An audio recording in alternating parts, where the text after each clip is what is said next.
Na solidão do meu laboratório, precipitei-me para o escaravelho e lentes à mão e a reverência devida comecei a leitura e a tradução. O escaravelho cor verde escuro, grande quanto duas nozes juntas, dizia assim: ó minha consciência, que me pertences agora que estou morto. Ó meu coração, que me pertencias quando vivia na terra. Não te arremesses, não testemunhes contra mim e não te oponhas perante o tribunal dos deuses. Não te mostres hostil comigo diante daquele que pesa. Tu és o meu espírito, entronizado no meu corpo, o protetor que guarda o meu corpo em boa saúde. Quando tu entrares no magnífico lugar para o qual ambos nos apressamos, não desonres o meu nome perante a corte do grande Deus, Senhor do Império do Ocidente. A longa menção expressa com extrema simplificação era uma fórmula mágica para a qual haviam providenciado os sacerdotes no enterro do defunto. Este escaravelho tinha sido removido do coração de uma múmia. Fórmula mágica destinada a impedir que pelos ínferos o coração, ou seja, a voz da consciência, se lançasse contra as ações do defunto. Tinha acabado de terminar a tradução quando um mal-estar permeou todo o meu corpo. Uma sonolência intolerável constrangiu-me a fechar os olhos já pesadíssimos. Depois tive uma série de solavancos na região do plexo solar. A mesma angustiada impressão sentida nos momentos de intensa emoção, quando por vezes corri o risco de ser atropelado por um carro devido ao mau hábito que tenho de ler nas ruas. Desagradável impressão percebida outras vezes ao entrar em transe. A minha visão nublou-se e, de repente, encontrei-me num mundo novo, mas familiar ao meu espírito. O corpo dava-me a sensação da desmedida. Os escleróticos eram como retorcidos para cima, ou melhor, paralisados. A cabeça e os membros pareciam crescer desmedidamente e difundir-se no espaço. Depois vi como uma densa cortina fosforescente no esverdeado. Impressão de quem mergulha com os olhos arregalados no mar. Este oceano fluídico e evanescente tornou-se sonho, mas um sonho nítido, vibrante, de pinturas com um forte contraste de tons. Sabia ser de nacionalidade tebana e tudo para mim era normalmente familiar. O clima africano era o meu ambiente, eu sentia-o. Jamais poderei esquecer o fulgor e a beleza desses momentos reluzentes pela lisura dos seus mármores. O fascínio daquelas mulheres esbeltas, mas em carne, olhos amendoados investigadores pelos quais jorrava a paixão tropical. Ao redor, via mover-se os tipos mais estranhos e misteriosos.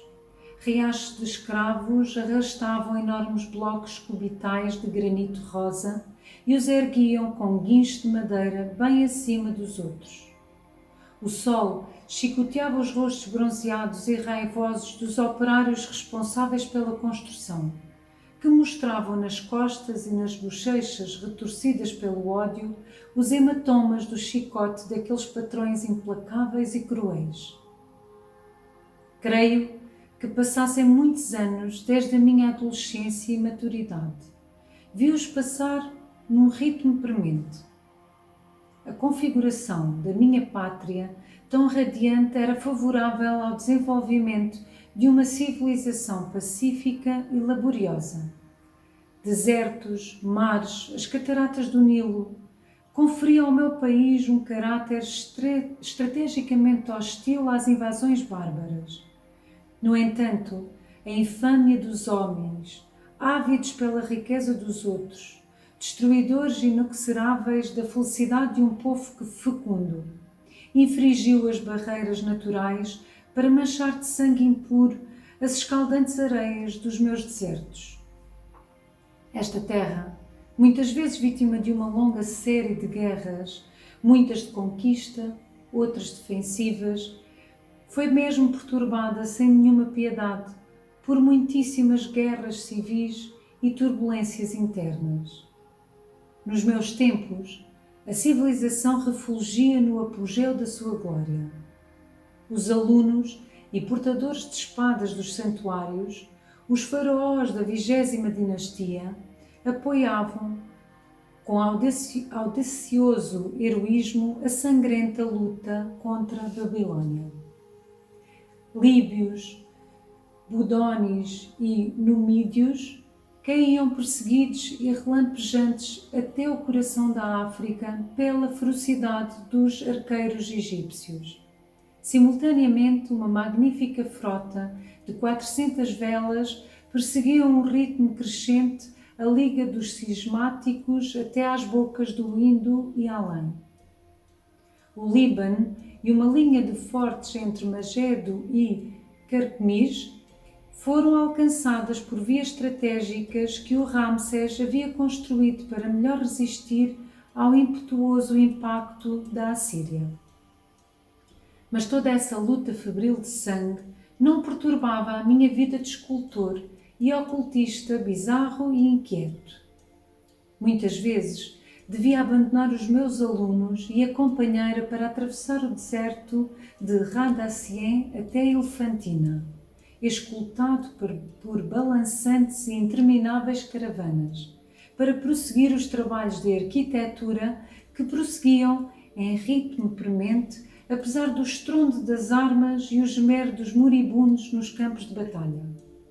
O faraó não me concedia de facto um único momento de descanso, porque me obrigava a enriquecer com as minhas esculturas o templo de Abidos e o Vale dos Reis.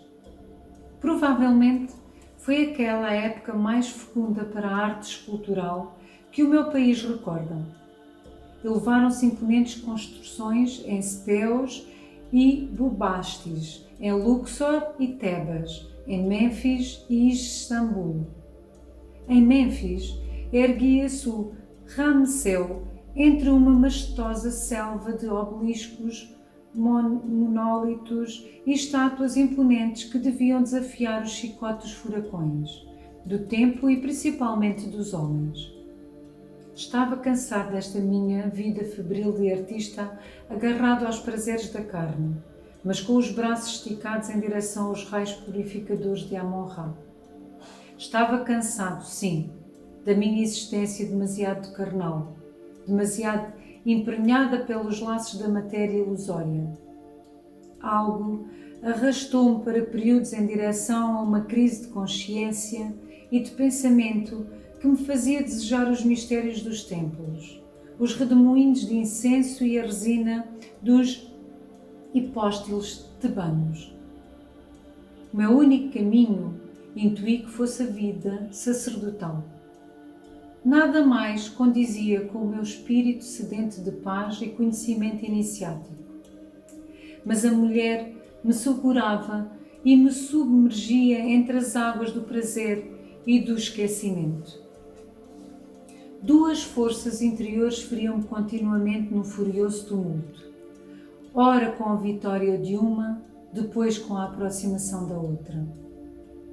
Um desejo de evasão fazia vislumbrar na minha mente sinistra ideias de suicídio e, várias vezes, tinha tentado executar o triste projeto. Depois, ao invés, o medo do juízo de Osíris, a mordida justiceira daquela besta que me havia mordido o coração e ameaçava de suplícios inelutáveis no reino crepuscular dos Amenti, retinham-me de beber o narcótico veneno que levava para todo o lado dentro de uma ampola de alabastro.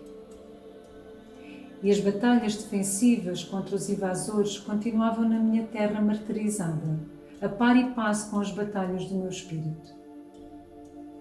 Das distantes areias montanhosas da Trácia e da Ásia Menor, mais de um estrangeiro, ávido por conhecer os mistérios, vinha nesse tumulto de febril atividade guerreira e de arte.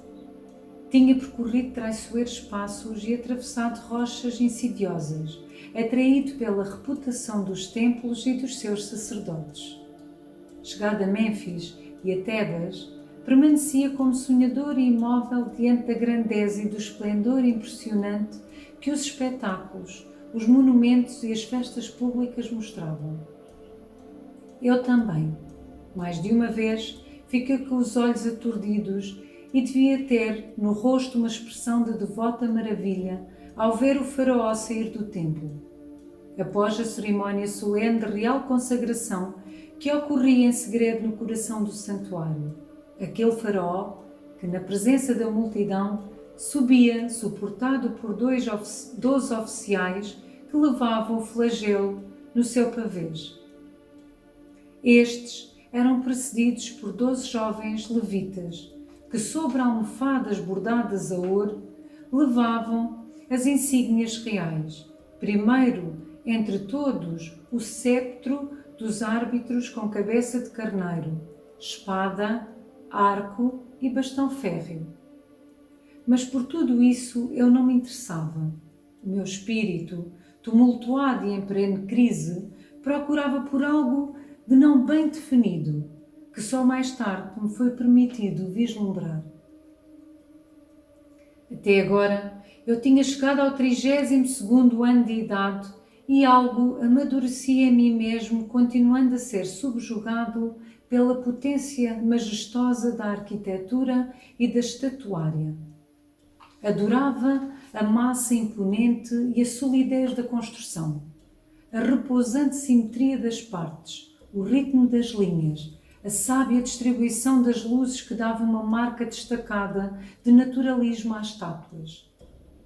Deliciava-me em dar uma aparência severa e impenetrável a um faraó, até ao ponto de amedrontar o mais audaz dos guerreiros, ou tornar inebriante pelo doce aspecto uma bela rainha.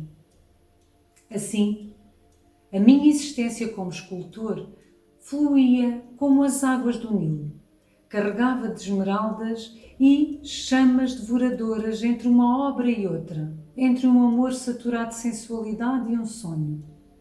A cada passo, a cada meu respiro sentia a minha nete que, para ser nascida na terra tibetana, parecia ter precedido em beleza uma raça itálica.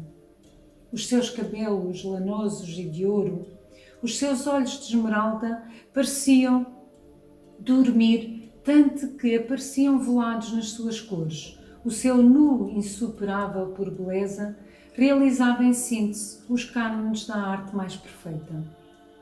Tinha-o conhecido numa noite de lua, quando barcos esplendidamente enfeitados sulcavam com elástica elegância os lagos artificiais para transportar as orquestras régias entre aquelas orquestras em que perfilavam-se como em um fantástico sonho as tocadoras de Tiorba e as dançarinas de Osíris. Foi então, naquelas poesias hieráticas, que fui atingido pela mágica visão de Nete, a dançarina loira, a mulher de olhos verdes e velados, como de um sonho, feminina pelos movimentos sinuosos e atraentes, mesmo que quis e soube vislumbrar-me nos braços do seu amor por longos anos. Assim, ela seguia-me em qualquer lugar e foi a mais inspiradora das minhas obras-primas, que mesmo hoje, depois de milénios, sabem fascinar o viajante corajoso que prescruta os colossais de granito corroídos pelo tempo e pelas intempéries. Várias vezes tentei fugir dela, mas cada meu esforço foi infringido pela sua voz quente e de paixão, voz que arrebatava como o ghibli do deserto, que queimava como as areias ardentes do Sara, que penetrava no sangue como um filtro misterioso e inebriante. Ainda me parece ouvir as suas frases na última noite de fogo, vivida antes de deixá-la para sempre e fugir para o deserto, para além das areias e trancar-me entre os muros do mosteiro iniciático. Não me deixes, ó Seti, me dizia, tenho sede dos teus beijos, da tua alma, de ti mesmo. Quero dar todos os meus sentimentos, todos os meus segredos. todos os meus pensamentos. Quero que o meu sangue se misture ao teu para fazer de dois um só sangue. Ó Seti meu, apanha-me na alma, absorve-me. Não quero, não deves abandonar Tebas e a tua arte. O que dirão de ti os discípulos e o faraó? Mas a minha vontade, a minha mente, estava tensa num esforço titânico, pronta para saltar como fera do mato da vida carnal, acima, para o alto, onde o sol e ninguém mais sabem dar calor e luz eternos. Assim, decidi partir e dispus tudo para que no dia seguinte a caravana me transportasse a Tebas. A noite passou cheia de insônia e agitação. Discípulos e amante não me deixavam só um instante no silêncio do meu estudo. Era um empurrar incessante de conselhos e de orações para desistir da árdua empresa. Net, desesperada, estava deitada nos seus azuis véus na minha cama, que era uma pele de leopardo recebida como presente por um arqueiro de Faraó quando me veio visitar depois de uma furiosa caçada no coração de África. Sentia-me angustiado e a separação voluntária de Net parecia consumir a minha alma de namorado. Talvez estivesse com febre, porque senti o sangue a fluir-me e bater com fúria nas têmporas e um nó apertava-se-me na garganta. Na manhã seguinte, ao primeiro vislumbre do amanhecer, nós avançamos sobre os camelos, entre as areias cintilantes como pó de ouro e de topázio. Os meus olhos prostrados para a conquista do espaço e do tempo faziam-me ver a imensidão do Egito em toda a sua magnificência. Passo a passo que andávamos, embalados pelos suaves passos dos camelos, o horizonte ampliava-se tanto atrás quanto à nossa frente. Já a minha fantasia de artista sonhava jardins de esplendor tropical com os seus sicômoros e mimosas gigantescas, que perto das palmeiras espelhavam as suas estranhas copas num lago sonolente. Parecia-me ver a imensidão do delta com a sua verdejante vegetação e os ibis arremessados e majestosos. Hoje ficamos por aqui, continuamos no próximo encontro.